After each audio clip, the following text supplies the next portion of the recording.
is back. And I wouldn't say he's better than ever because he was never really that great. But, however, there is going to be some great news, kind of bittersweet news.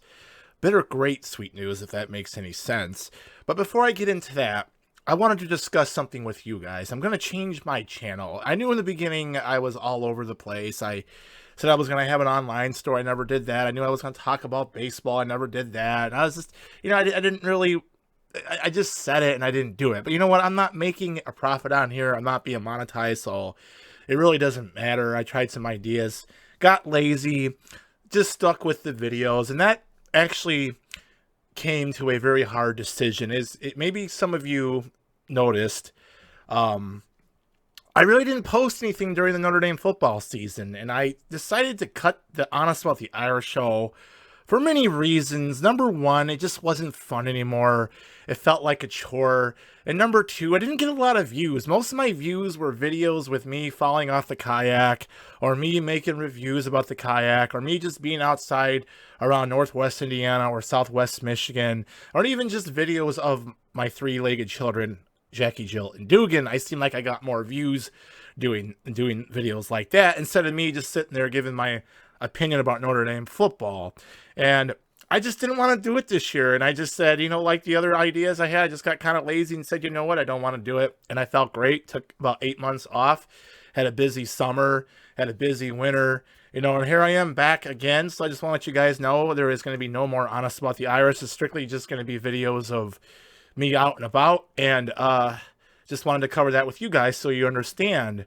Because my average view on Notre Dame post-game shows were like between 12 and 15. Videos of me falling off kayaks, videos of me falling off sleds, videos of me interviewing stuff was between 500 to 1,000 views. So I'm going to go with that. So sorry, folks, if Notre Dame fans who are out there who are actually watching this for that reason, but I'm still going to call myself B-Man is Mad. It's just going to be no longer Honest About the Irish. So let's get into the bittersweet news. I made a decision over the winter. It was a very hard decision, and that was that I decided to trade in Hazel II, my 2018, at the time, brand new Bayliner Element F18 center console. When I got it, I was excited.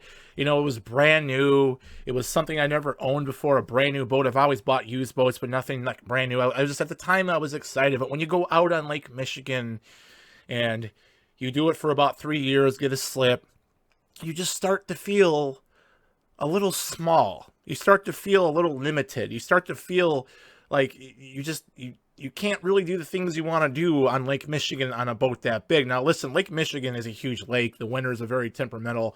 It can flip at the flip of a switch.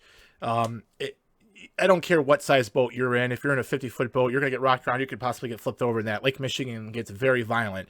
But I'm not dumb enough to go out in weather conditions like that. But I wanted something that was deeper. I wanted something that was wider. And I wanted something that had more capabilities for me to go out further and feel more comfortable. And that's why about a month ago, I decided to trade my Hazel II, my Bayliner, in for another Bayliner. However, this Bayliner is older, and I know people say you never trade in newer for older, but you know what? I couldn't afford a newer boat. I didn't want a boat payment, and there was a lot of equity in my boat. I got a lot for it in trade-in value, and I actually walked away with some money after it because the trade-in value was worth more than the boat that I wanted. Now, I'm not going to discuss what kind of boat that I am getting because I will post a video in a couple weeks here when I go to pick it up and put it in the slip for the summer. However, it is much bigger. It's a 22-footer. It is a lot wider. It's 8 feet wide instead of a 7.5 feet wide beam on the Element. It also has a galley with a sink, a head, which is a bathroom with a porta potty, a table, and a bed, a V-berth to sleep in that sleeps two. That's exactly what I wanted, and there'll be more things for me to do on it. So I just wanted to let you guys know that's the newest update I have on my boating life. And yes, I am going to call it Hazel 3 because Hazel 1 was a 1974 Paxton. By the way, I still have that boat up in Michigan. I need to go pick that up. Actually, not a 1974 Paxton. It was made in Paxton, Illinois. It was a 1974 B-Craft made in Paxton, Illinois. Excuse me for that mistake. And then, of course, Hazel II was the most recent boat, Bayliner Element F18, that I just traded in. I'm not even going to tell you what kind of boat I got because I don't want to spoil it for you.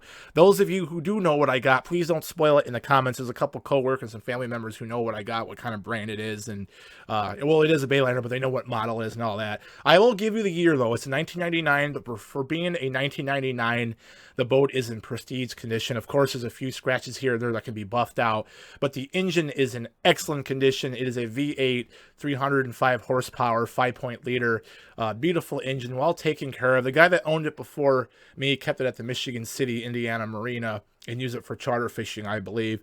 And he took really well care of it. And the upholstery in the boat is actually in excellent condition for a boat being 24 years old.